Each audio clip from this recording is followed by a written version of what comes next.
बिस्मिल्लाहिर्रहमानिर्रहीम। अस्सलाम वालेकुम नाज़रीन, आज 5 मार्च बुध का दिन है नाज़रीन। आज पीटीआई पाकिस्तान तहरीक इंसाफ की जानिब से कल शहबाज शरीफ की जो 1 साला कारकर्दगी पर उन्होंने जश्न मनाया था।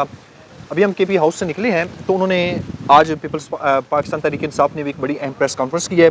उस प्रेस कॉन्फ्रेंस का जो मरकज़ी ख्याल है वो आपके सामने रखेंगे। और दूसरा नाज़रीन, आपको इस वीलॉग में बताएंगे कि कल इमरान खान साहब से जो पार्टी रहनुमाओं की मुलाकातें हुई है और सलमान अकरम राजा की बुशरा बीबी और इमरान खान साहब से 10 मिनट जो अलहदा मुलाकात हुई है, उस हवाले से सलमान अकरम राजा ने हमें थोड़ी सी डिटेल्स बताई हैं, वो भी आपके सामने शेयर करेंगे।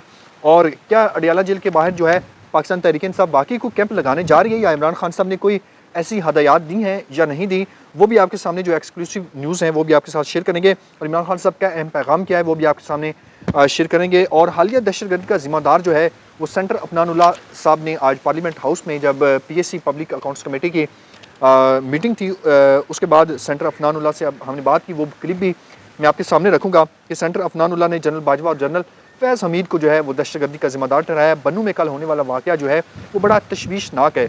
आज अली मीन गंडापुर साहब ने कहा है कि जो खैबर पख्तूनख्वा में आग लगी हुई है वो सिर्फ खैबर पख्तूनख्वा में बल्कि पूरे पाकिस्तान को अपनी लपेट में ले सकती है। तो ये गंडापुर साहब ने बड़ी बात की है। दहशतगर्दी जो है वो उसका जिन जो है वो बोतल से बाहर आ गया है, तो देखते हैं इस जिन को दोबारा जो है बोतल में कैसे डाला जाता है। और ईद के बाद क्या बाकी पाकिस्तान तहरीक इंसाफ एक बड़ी कोई तहरीक जो अपोजिशन अलायंस को अपने साथ मिलाकर जो है वो शुरू करने वाली है या नहीं। और मौलाना अब्दुल गफूर हैदरी का जो बयान आया पाकिस्तान तहरीक इंसाफ की लीडरशिप के हवाले से, वो भी आपके सामने सारी डिटेल जो है वो इस व्लॉग में आपके साथ शेयर करेंगे। नाज़रीन, चैनल को आपने सब्सक्राइब नहीं किया तो चैनल को ज़रूर सब्सक्राइब करें। कमेंट सेक्शन में अपनी राय का इजहार ज़रूर दीजिएगा। वीडियो पसंद आए और इसे लाइक और शेयर भी ज़रूर कीजिएगा। नाज़रीन, सबसे पहले तो अडियाला जेल के कैंप के हवाले से जो अफवाहें हैं कि जिस तरह मीना खां अफरीदी जो वज़ीर तालीम है खैबर पख्तूनख्वा में, उन्होंने भी असम्बली में कहा कि ये असम्बली इजलास जो है वो अडियाला जेल के बाहर होना चाहिए जब इमरान खान साहब पर मुलाकातों पर पाबंदी लगाई गई। तो नाज़रीन, सबसे पहले तो आप ये क्लिप सुने कि सलमान अकरम राजा साहब और शिबली फराज साहब जो है वो इस हवाले से क्या कह रहे हैं कि वाकई कोई इमरान खान साहब ने ऐसा कोई बयान दिया है या नहीं दिया अडियाला जेल के बाहर जो है वो मामला जो हैं वो वहाँ पर सॉल्व करने किए जाएँ। सलमान अकरम राजा साहब ने और शिबली फराज साहब से जब मैंने ये सवाल किया तो वो क्या कहते हैं वो सुने।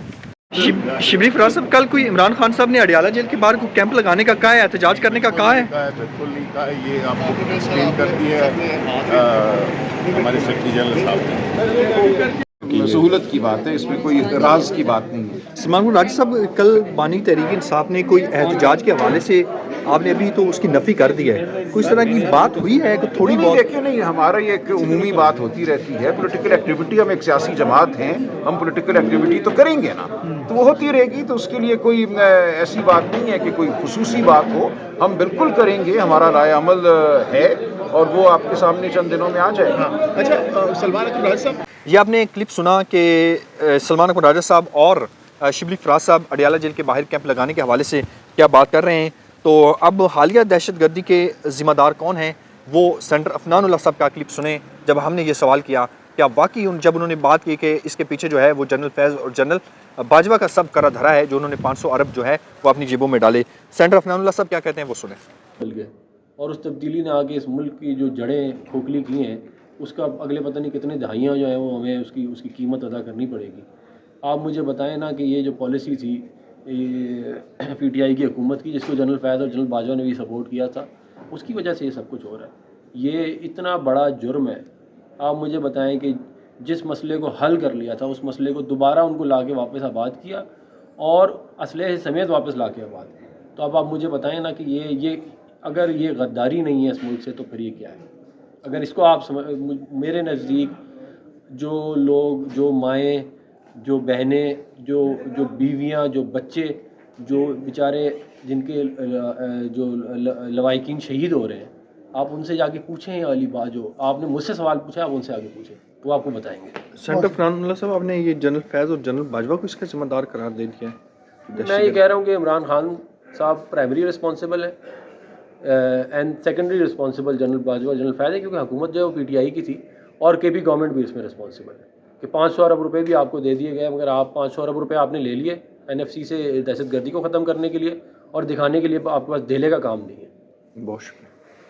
ये नाज़रीन, आपने सेंटर अफनानुल्लाह साहब की गुफ्तगू सुनी। बन्नू में होने वाला वाक़या जो है बड़ा अफसोसनाक है, अंदुनाक वाक़या है और इसमें 5 जो हैं फ़ौजी एहलकार जो हमारे भाई हैं वो भी शहीद हुए और 16 दहशतगर्द हलाक हुए। और इसके अलावा जो है कल शहरी भी इसमें इस जद में आए और बन्नू में होने वाला वाक़या जो है उसकी तहकीकात जारी हैं। और उमर अयूब साहब इस हवाले से बड़ी खौफनाक बातें करते हैं कि जो इंटेलिजेंस अफसरान हैं, जो इसके ज़िम्मेदारान हैं, उनका कोर्ट मार्शल भी किया जाना चाहिए। और क्या अब ईद के बाद पाकिस्तान तहरीक इंसाफ एक बड़ी तहरीक चलाने में कामयाब होगी और पाकिस्तान तहरीक इंसाफ की और अपोजिशन अलायंस की जो है वो क्या हिकमत अमली है, इसके हवाले से वो आपके सामने रखता हूँ कि पाकिस्तान तहरीक इंसाफ ने कहा है कि ईद के बाद वो एक बड़ी तहरीक का ऐलान करेंगे। अपोजिशन अलायंस को जोड़ने में जो है वो पाकिस्तान तहरीक इंसाफ अभी तक नाकाम है।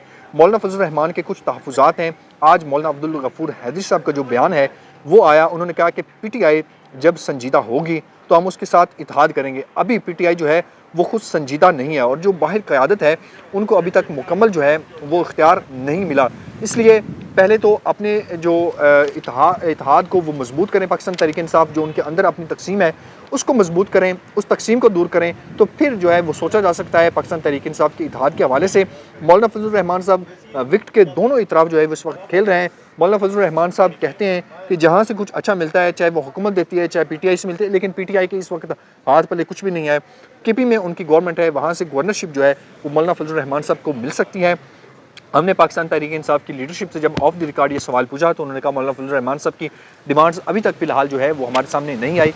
तो इससे ज़ाहिर होता है कि पाकिस्तान तहरीक इंसाफ से अभी तक मौलाना फजल रहमान साहब ने जो है वो अपनी जो डिमांड्स हैं वो नहीं रखी। लेकिन हमारे ज़राए का कहना है कि मौलाना फजल रहमान साहब ने बहुत सारी डिमांड्स जो हैं वो पाकिस्तान तहरीक इंसाफ के सामने रखी हैं और हुकूमत को अगर टफ़ टाइम इस वक्त दे सकते हैं तो वो मौलाना फजल रहमान साहब दे सकते हैं। सलमान राजा साहब कहते हैं हम तमाम अपोजिशन अलायंस को इकट्ठा कर रहे हैं ताकि वो हम उनको बताते हैं। और इमरान खान साहब का भी यही पैगाम है मौलाना फजल रहमान साहब से, जो उन्होंने ख़ुसूसी पैगाम दिया है कि मौलाना साहब को ज़रूर आपने इस अलायंस में शामिल करना है, चाहे उसकी क्या ही कीमत अदा करनी पड़े।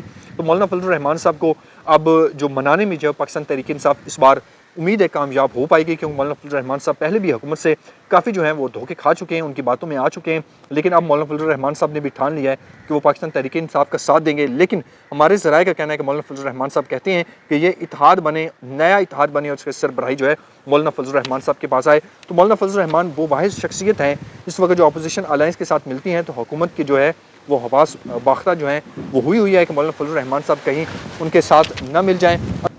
इस वक्त हुकूमत भी काफ़ी परेशान नज़र आती है, जिस तरह मौलाना फजल रहमान साहब से शहबाज शरीफ जब उनकी रहायशगाह पर मिले, जब नून लीग से जब पाकिस्तान तहरीक इंसाफ और अपोजिशन अलायंस के हवाले से उनको मनाने की कोशिश जारी थी। तो अब देखते हैं कि मौलाना फजल रहमान साहब अपना पता जो है वो अपना कार्ड जो है वो किस तरफ रखते हैं, चाहे वो तहरीक इंसाफ के रास्ते रखते हैं। सलमान राजा साहब ने एक बड़ी खूबसूरत बात की, उन्होंने कहा इस वक्त अपोजिशन अलायंस की तमाम अपोजिशन जमातों की जिम्मेदारी है कि वो एक साथ चलें और आइन पर जो हमले हो रहे हैं, आइन पर जो हमले हैं उनको रोका जाए। इस पर तमाम इस वक्त जो जमातें अपोजिशन में उनकी जिम्मेदारी है। नाज़रीन, शहरी इक़्तिदार से जितनी भी अहम डेवलपमेंट होगी वो आपके सामने रखेंगे। मुझे अपनी दुआ में याद रखिएगा। अल्लाह निगहबान। पाकिस्तान जिंदाबाद।